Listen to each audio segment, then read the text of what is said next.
Muito boa noite, amados irmãos, nossos amigos também que nos acompanham. Nós agradecemos a nosso Deus pela oportunidade que temos de poder, neste momento, nos reunirmos e compartilhar a palavra de Deus, aprendendo aquilo que o Senhor tem colocado em meu coração e poder levar para a igreja as verdades eternas do Senhor. Louvamos a Deus porque tem nos permitido comunicar não somente a igreja local, mas também a igreja no mundo inteiro através desse meio de comunicação.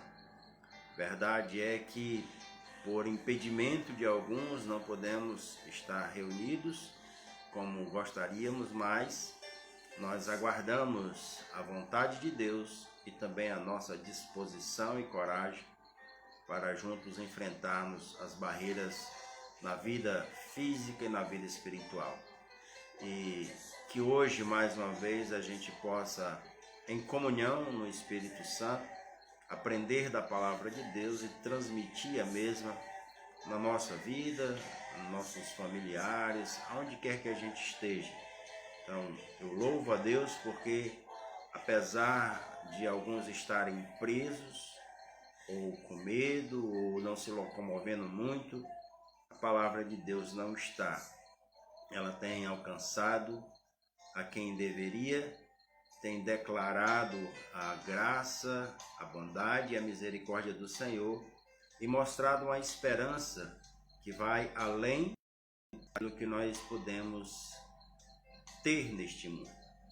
Creio que uma esperança para aqueles que ainda não conhecem a Jesus, uma esperança eterna que eles precisam conhecer.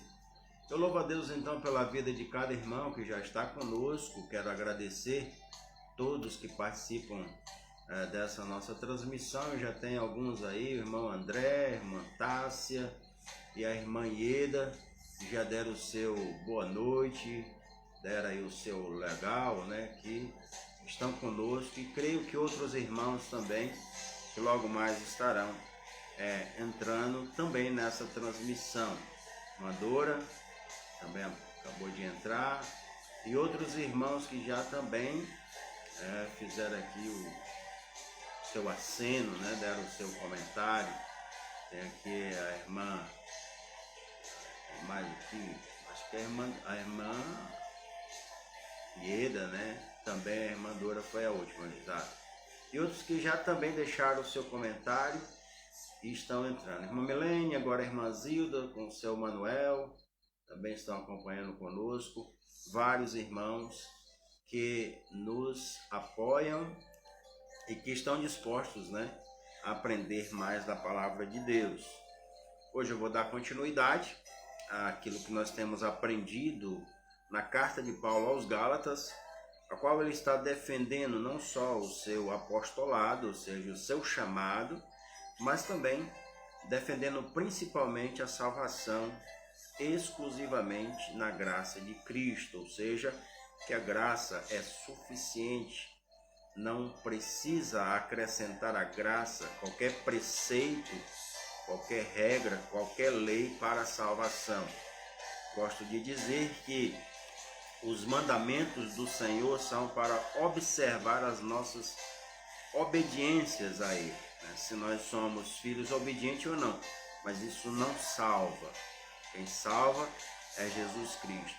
Existem filhos obedientes e outros não, mas aqueles que realmente depositaram a sua esperança em Cristo Jesus como o único mediador entre eles e Deus, esses podem ter a certeza da vida eterna. Então, é algo que a gente se maravilha como um Deus tão poderoso, tão maravilhoso, consegue nos estender a destra da sua misericórdia e graça. Então, é algo que nós devemos aprender e ter firmado e confirmado em nossos corações. Também, irmão José Hilton, dando boa noite, né? Que os irmãos que já entraram, nós estamos aguardando mais alguns irmãos.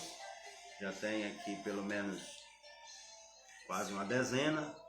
e alguns irmãos que ainda não entraram. Irmão Ayrton também, boa noite. Aos amados irmãos que acompanham a nossa transmissão e assim apoiam o trabalho do nosso Deus. Nós vamos ouvir novamente uma música, um louvor de adoração ao nosso Deus, um louvor que é muito conhecido e creio que sempre renova a cada um de nós no que realmente é o Evangelho. Então, o Evangelho mostra que verdadeiramente, ou o que verdadeiramente nós somos, e podemos aprender dele, né? Assim nos arrependendo e pedindo que Deus perdoe os nossos pecados. O Evangelho que de fato é totalmente diferente do que a gente tem ouvido nos dias de hoje na maioria das igrejas ou das megas igrejas. O Evangelho é simples, ele é direto, ele mostra a condição do homem, mostra que o homem é perdido sem Cristo e que por Cristo pode ser levantado. Então é isso que nós queremos ouvir, o Evangelho, e depois agradeço os irmãos que estão entrando aí, irmã Josemilda, também irmã Juraci, quem mais entrou aqui que eu passei batido. Então, dando boa noite a todos, nós vamos ao nosso louvor e depois a gente volta com a nossa mensagem da noite. Então vamos ouvir o Evangelho.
Se negocia sua essência e poder, se camufla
Dando crédito ao grupo Logos, né, que entoaram, cantaram essa música em louvor ao nosso Deus.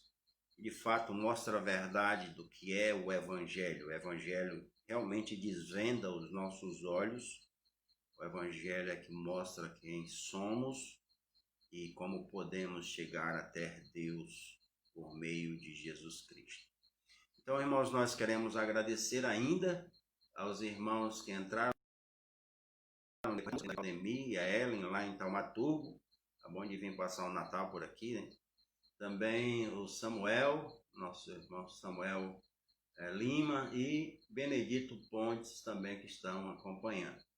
Quero chamar a atenção dos irmãos para a carta aos Gálatas, carta que Paulo escreve aos Gálatas, no capítulo 1, a partir do versículo 18, nós vamos começar nesse versículo e vamos até o 10 do capítulo 2. Então, Gálatas, a carta que Paulo escreve às igrejas da Galácia, e começando no versículo 18 até o versículo 10 do capítulo 2, que nos diz assim: Decorridos 3 anos, então subi a Jerusalém para avistar-me com Cefas, e permaneci com ele 15 dias. E não vi outro dos apóstolos, senão Tiago, irmão do Senhor. Ora, acerca do que vos escrevo, eis que diante de Deus testifico e não minto. Depois fui para as regiões da Síria e da Cilícia, e não era conhecido de vista das igrejas da Judéia que estavam em Cristo. Ouviam somente dizer: aquele que antes nos perseguia agora prega a fé que outrora procurava destruir, e glorificavam a Deus a meu respeito. 14 anos depois subi outra vez a Jerusalém com Barnabé, levando também a Tito. Subi em obediência a uma revelação e lhes expus o evangelho que prego entre os gentios, mas em particular ao que parecia de maior influência, para de algum modo não correr ou de ter corrido em vão. Contudo, nem mesmo Tito, que estava comigo, sendo grego, foi constrangido a circuncidar-se. E isto por causa dos falsos irmãos que se entremeteram com o fim de espreitar a nossa liberdade que temos em Cristo Jesus e reduzir-nos à escravidão, aos quais nem ainda por uma hora nos submetemos, para que a verdade do Evangelho permanecesse entre vós. E quando aquele que pareciam ser de maior influência, quais tenham sido outrora, não me interessa, Deus não aceita a aparência do homem. Esses, digo, que me pareciam ser alguma coisa, nada acrescentaram. Antes, pelo contrário, quando viram que o evangelho da incircuncisão me fora confiado como a Pedro da circuncisão, pois aquele que operou eficazmente em Pedro para o apostolado da circuncisão, também operou eficazmente em mim para com os gentios. E quando conheceram a graça que me foi dada, Tiago, Cefas e João, que eram reputados colunas, me estenderam a mim e a Barnabé à destra da comunhão, a fim de que nós fôssemos para os gentios e eles para a circuncisão, recomendando-nos somente que nos lembrássemos dos pobres, o que também me esforcei por fazer. Vamos orar. Grandioso Deus e Pai Santo, estamos diante da Tua Palavra e também da Tua Igreja, Senhor. E pedimos que o Senhor nos assista, nos dando sabedoria, nos dando compreensão, nos dando, Senhor, a forma de transmitir de uma maneira que seja entendido pelo Teu povo e praticado daquilo que Te glorifica. Pedimos o Teu auxílio e clamamos, Senhor, que aqueles que nos ouvem, principalmente que não conhecem ao Senhor Jesus, possam recebê-lo em seus corações. Pedimos que a Tua graça os alcance. No nome de Jesus oramos.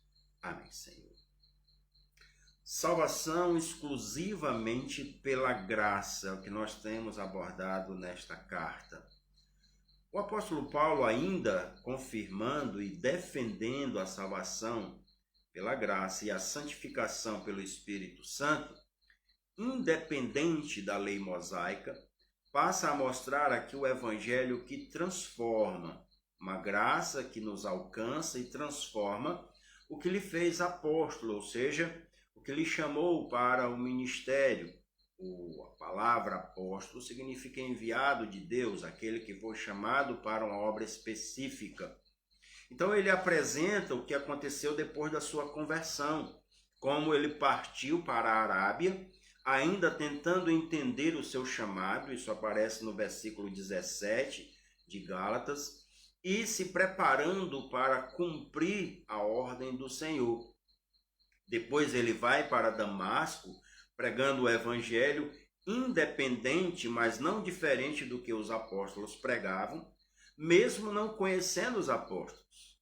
Ele fala do evangelho da graça, evangelho esse que ele recebeu diretamente do Senhor Jesus. E isso não faltava nada. Então, o que Paulo nos apresenta aqui é uma confirmação que o evangelho da graça é suficiente. E como ele confirma isso às igrejas da Galácia? Como ele faz isso? Ele apresenta aqui alguns aspectos nessa carta. E no texto que nós acabamos de ler especificamente, a palavra-chave que nós podemos destacar aqui é confirmado. Paulo está confirmando que de fato o evangelho pela graça é suficiente. Ele vai confirmar então isso. Primeiro, ele confirma este evangelho diante dos apóstolos. E ele começa a relatar isso a partir do versículo 18, quando ele diz: decorrido 3 anos, ou seja, 3 anos em que ele está se preparando, ele então sobe para Jerusalém e ele vai avistar-se com Pedro, quer dizer, um dos principais apóstolos. Ele vai avistar-se com Pedro, mas os judaizantes, ou aqueles que estavam querendo colocar um evangelho fácil, um evangelho diferente, um evangelho que estava trazendo prejuízo para aqueles irmãos, um evangelho que fascinava os irmãos com facilidade, porque acrescentava a graça do Senhor mais a lei, isso trazendo para si alguns benefícios, né? Ou eu não recebi a salvação totalmente feita por Jesus, eu fiz alguma coisa também por ela. Então ele começa a combater esses judaizantes que diziam que ele tinha subido ali para Jerusalém para comparar o seu evangelho com o de Pedro, para ver se o seu evangelho estava correto. Mas avistar-se não é consultar se está certo. Avistar-se é conhecer ou se fazer conhecido, já que, como ele mesmo coloca, ele não conhecia os apóstolos. Ele não sabia quem era Pedro. Ele não conhecia nenhum dos líderes da igreja. Ele foi então para conhecer. E os 15 dias que passou com eles, ele pôde então saber um pouco da vida de Jesus e daquilo que Jesus fez na vida de Pedro, das mudanças que o Senhor operou na vida de Pedro. Quando ele fala com Tiago aqui, ele também conhece um pouco da vida familiar de Jesus, já que Tiago era seu irmão. Então ele conheceu um pouco. E o evangelho que Paulo pregava era tão suficiente que ele não foi questionado pelos apóstolos. Que ao conversar com Pedro e ao conversar com Tiago, esses apóstolos não questionaram o seu evangelho. Antes, até estenderam depois a destra da comunhão com ele. Ou seja, ele chega aqui até para mostrar para aqueles que atacavam o seu evangelho que ele faz um juramento para confirmar essa verdade. Que o que ele subiu para fazer em Jerusalém foi conhecer os líderes da igreja, os apóstolos, e ele então diz: o que eu falo diante de Deus eu não minto. É um juramento. E é o juramento que ele se coloca aqui como que se tivesse mentindo, poderia estar trazendo castigo para si e castigo imediato de Deus. Era uma afirmação que um judeu sério e conhecendo o Deus que serve, não faria se tivesse mentindo. Ele não faria um juramento desse diante de Deus se não estivesse falando a verdade. Era uma afirmação séria, era uma profunda confirmação de Paulo para combater a mentira implantada pelos judaizantes que diziam ser o evangelho que Paulo pregava incompleto. Então ele está confirmando este evangelho diante dos apóstolos. Ou ele está de fato mostrando que os apóstolos não questionaram o seu evangelho. E aí a gente pergunta, quem poderia colocar-se em juramento diante de Deus se estivesse mentindo? Como ele iria inventar uma história que não era verdadeira? Os apóstolos confirmam então que o que Paulo está fazendo ou o que Paulo está pregando não era diferente do evangelho deles. E Paulo aqui coloca-se sobre juramento diante de Deus. Aqui é de fato, irmãos, uma convicção de que o evangelho da graça era suficiente. Ele não foi pedir que os apóstolos dissessem ou que os apóstolos aprovassem. Ele foi apenas conhecer os apóstolos e os apóstolos entenderam que isso, de fato, o que ele pregava era verdade. Quem é que hoje a gente vê pedindo ou se questionando diante dos demais se estão falando a verdade ou não? Nós conhecemos muitas coisas que estão sendo pregadas que estão muito distantes de ser o evangelho e pessoas que não se submetem a uma reflexão e às vezes nem mesmo a uma crítica. Pessoas que mentem descaradamente, que não temem nem sequer o juízo de Deus, que estão debaixo desse juízo e continuam a pregar um evangelho completamente torto, um evangelho distorcido, um evangelho que acrescenta tantas outras coisas que não somente a graça de Deus. Evangelho que não está na Bíblia. Então, Paulo mostra que o seu evangelho é confirmado, de fato, diante dos apóstolos. Mas não só isso, o evangelho também é confirmado no seu próprio testemunho, no testemunho de Paulo, e a gente começa a perceber isso a partir do versículo 21, quando ele diz: depois fui para as regiões da Síria e da Cilícia, e não era conhecido da vista das igrejas da Judéia que estavam em Cristo. Ouviam somente dizer: aquele que antes nos perseguia, agora prega a fé que outrora procurava destruir. Então aqui é uma confirmação do evangelho que mudou a vida de Paulo, é um testemunho dele. Então Paulo continua seu ministério agora independente na Síria, e ele depois vai para a sua cidade natal, que é Tarso, e principalmente na Cilícia. Ele prega aquele evangelho. O seu testemunho se espalhava até pelas igrejas da Judéia, ou seja, entre os judeus que não lhe conheciam. E qual era o testemunho? Qual era o testemunho que diziam a respeito de Paulo? O perseguidor da igreja agora é crente.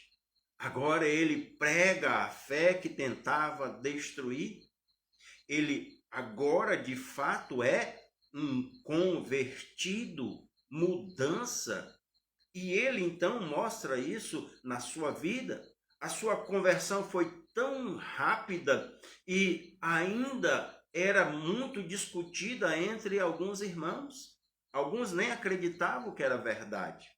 Porque de fato aquele que perseguia a igreja, logo estava se colocando para ser perseguido. E isso a gente consegue até ver no capítulo 9 de Atos, versículo 21, quando a Bíblia diz assim: ora, Todos os que ouviam estavam atônitos e diziam: não é este que exterminava em Jerusalém os que invocavam o nome de Jesus? E para aqui veio precisamente com o fim de os levar amarrados aos principais sacerdotes? Não era esse que mandava prender, que mandava açoitar e mandava matar cristãos? Eles não acreditavam. Então Paulo era tão temido que os discípulos duvidaram da sua conversão, porque ele tinha se convertido. Os versículos 26 e 27 também apresentam isso lá em Atos, que diz: tendo chegado a Jerusalém, procurou juntar-se com os discípulos, todos, porém, o temiam, não acreditando que ele fosse discípulo. Mas Barnabé, tomando-o consigo, levou aos apóstolos e contou-lhes como ele vira o Senhor no caminho e que lhe falara, e como em Damasco pregara ousadamente em nome de Jesus. Então eles começam a acreditar. E esse evangelho que Paulo pregava trouxe paz à Palestina, trouxe paz à igreja. E havia paz na igreja, havia paz entre os irmãos e serviu, como diz aqui no texto de Gálatas, para glorificar o nome de Deus. Os irmãos glorificavam a Deus por meio do testemunho de Paulo, versículo 24. E glorificavam a Deus ao meu respeito, porque viram a mudança que o evangelho que Paulo recebeu de Jesus fez em si e fez nos seus ouvintes. E aqui ele apresenta novamente a suficiência do evangelho, a suficiência da graça de Deus. E essa suficiência do evangelho não está precisamente em quem ensina, mas ser ele legítimo e que glorifique a Deus. Um evangelho que transforma vidas. Isso se vê na transformação de uma pessoa, na conversão dela, e quando essa conversão serve para a glória de Deus. Era isso que estava acontecendo na vida de Paulo. Um evangelho confirmado no seu testemunho. Agora, olhando para isso, irmãos, e observando o que nós temos ouvido hoje, o evangelho que tem sido pregado, ele glorifica a quem? Quem tem sido colocado no trono? Quem tem sido destacado no evangelho pregado hoje? Deus ou o homem? O apóstolo Paulo não queria a glória para si, mas aquele que de fato deveria ser glorificado, ou aquele que fez as transformações na sua vida. E o evangelho da graça do Senhor modifica o homem. O evangelho da graça aponta sempre para Cristo e não para nós, que somos apenas pessoas que transmitem esse evangelho não só de palavras, mas que quando é um evangelho genuíno aparece também no testemunho. Mas o que tem sido pregado hoje em dia é um evangelho que coloca o homem no centro, é um evangelho que mostra que aquele homem obteve prosperidade, vida agora farta de bens, é líder não sei de quantas coisas, é alguém consagrado pelo meio evangélico, é alguém endeusado, é alguém que às vezes até já ouvi na própria mídia dizer que tem mais autoridade do que Jesus, porque algumas coisas Jesus não conseguiu fazer ou não fez no nome de Jesus, fez no nome dele mesmo. Então um evangelho que não mudança nas pessoas, sentido de humildade, e glorifica a Deus.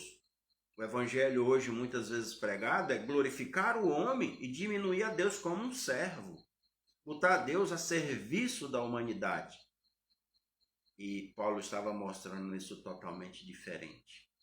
Que o evangelho que operou as transformações nele, aquele que antes perseguia a igreja e matava a igreja, agora estava sendo perseguido e disposto a morrer pela igreja. foi transformado de fato. Saiu de caça ou de caçador para ser caça, né? Realmente uma mudança. A fé que antes ele tentava destruir, agora abraçou. E a glória era dada a Deus, não a ele. Era esse evangelho que ele pregava. O evangelho que não coloca homens como os intercessores, os apóstolos, os pai-apóstolos, os bispos, os presbíteros ou qualquer, mas Jesus Cristo. Esse era o evangelho que Paulo pregava. O evangelho que glorifica a Deus. Nós somos apenas instrumentos. Nós somos apenas aqueles que apontamos para o caminho. E o caminho é Jesus. Nós não somos mais do que isso. O evangelho que é demonstrado e confirmado no testemunho de Paulo. Mas também podemos observar aqui que esse evangelho é confirmado não só diante dos apóstolos, não só pelo testemunho de Paulo, mas é confirmado aonde ele nasce, em Jerusalém. E Paulo demonstra isso, que esse evangelho vai ser bem recebido por ele também em Jerusalém. E no capítulo 2 ele começa então a descrever isto que ele vai viver. 14 anos depois, subi outra vez a Jerusalém com Barnabé, levando também a Tito. Subi em obediência a uma revelação e lhes expus o evangelho que prego entre os gentios. Então, 14 anos após, ou 14 anos depois da primeira visita, Paulo agora está pregando o evangelho no meio dos judeus. Ele já tinha ido para os gentios e ele volta agora para encontrar novamente aqui os apóstolos, e ele visita Pedro, ele visita Tiago, e ele volta então para Jerusalém com Barnabé e Tito.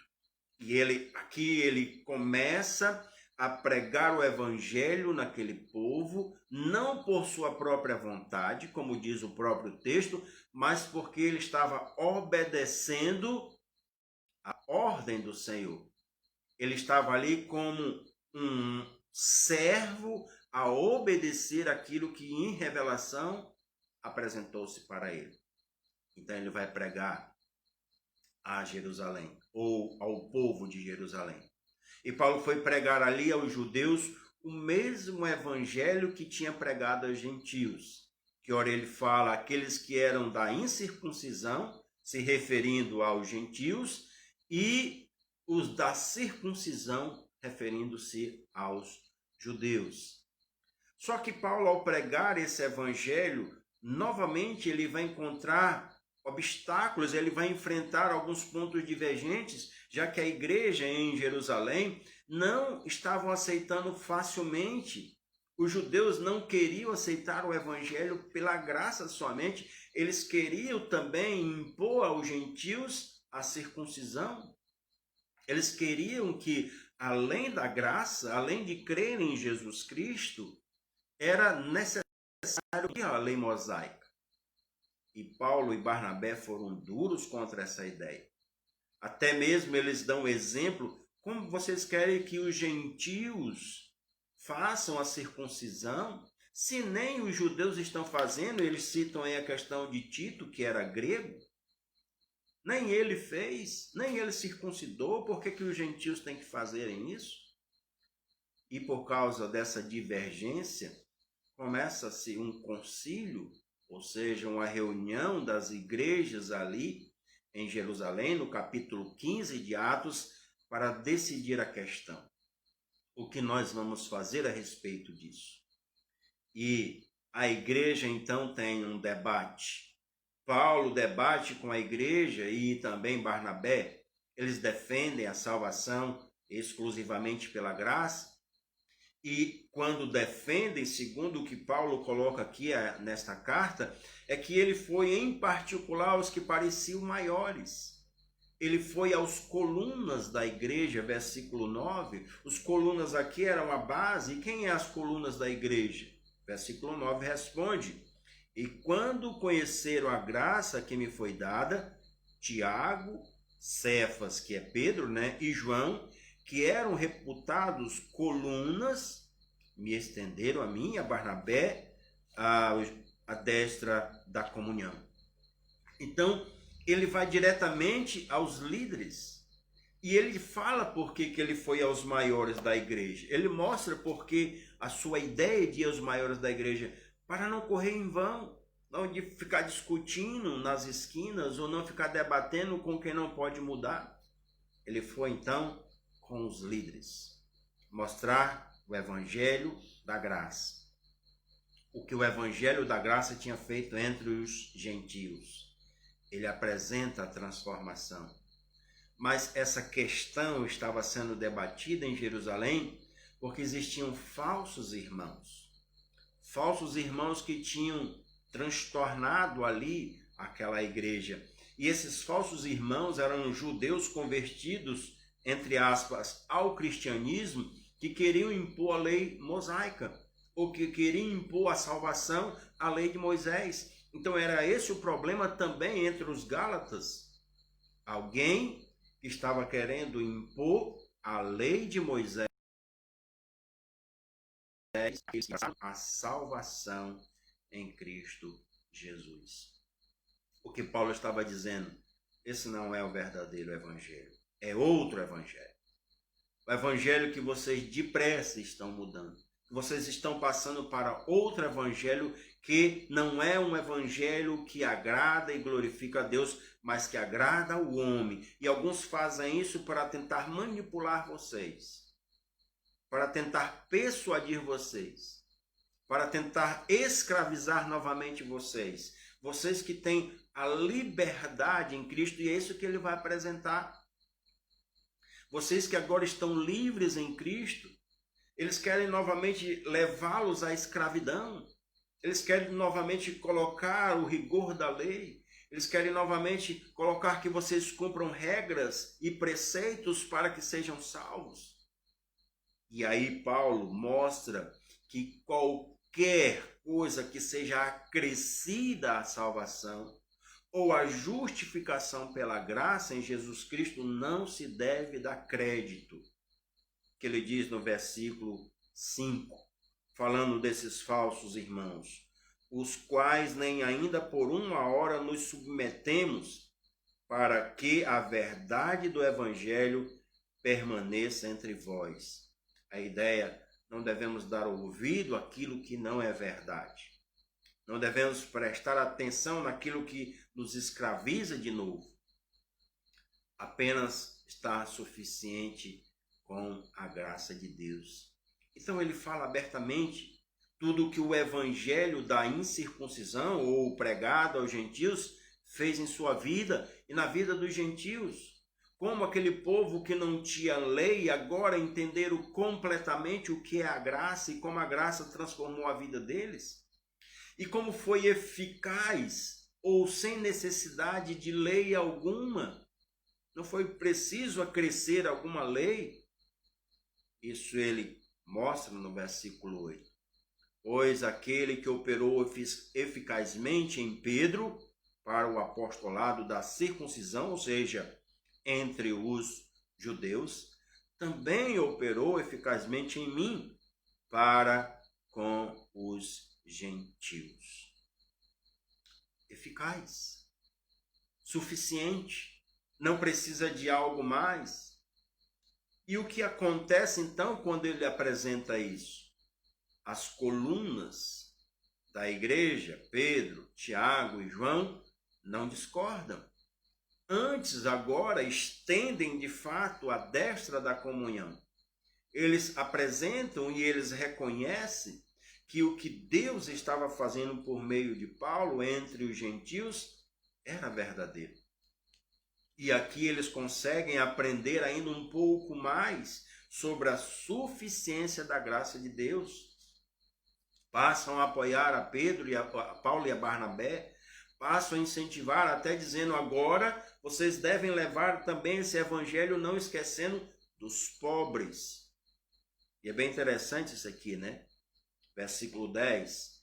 recomendando, depois que eles estendem a destra da comunhão, ou seja, recebem Paulo como realmente deveria ser recebido, e também a Barnabé, eles têm uma comunhão melhor.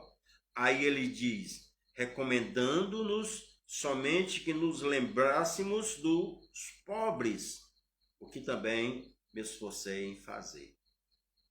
E olhando e aplicando isso para os dias atuais, geralmente as pessoas valorizam mais os ricos, ou lembram mais dos ricos, um evangelho que é mais para os ricos, um evangelho que é para aqueles que podem dar.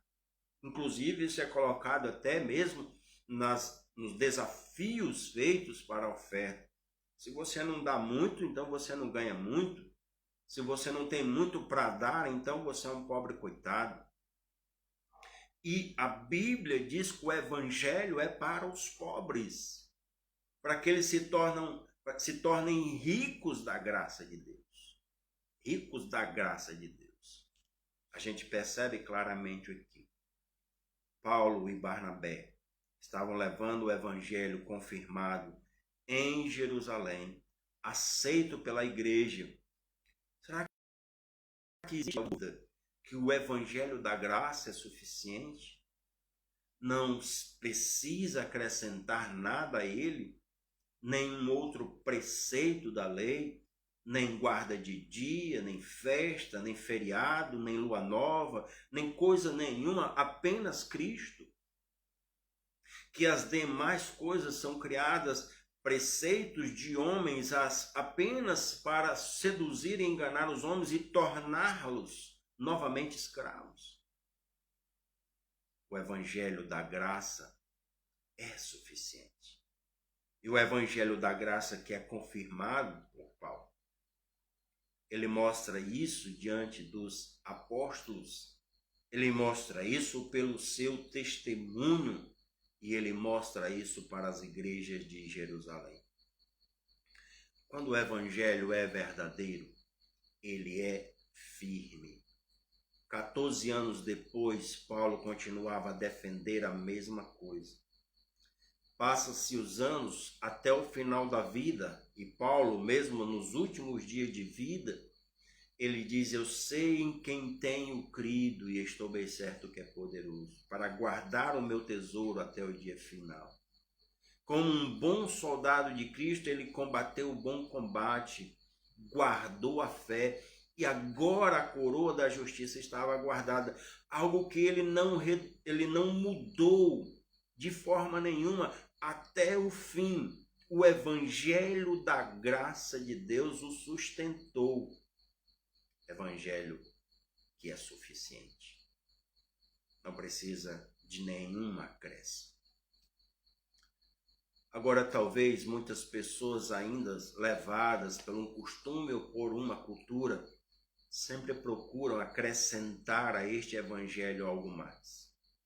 Nós podemos pensar nas pessoas que dizem, eu não vou para a igreja ainda porque eu tenho que melhorar muito, eu tenho que abandonar algumas coisas, eu tenho que deixar alguns vícios, eu tenho que melhorar.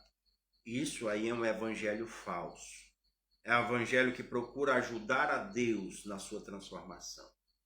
Enquanto que o evangelho verdadeiro, ele chama o homem do jeito que ele está, para que Deus o transforme por meio da fé e a santificação no Espírito.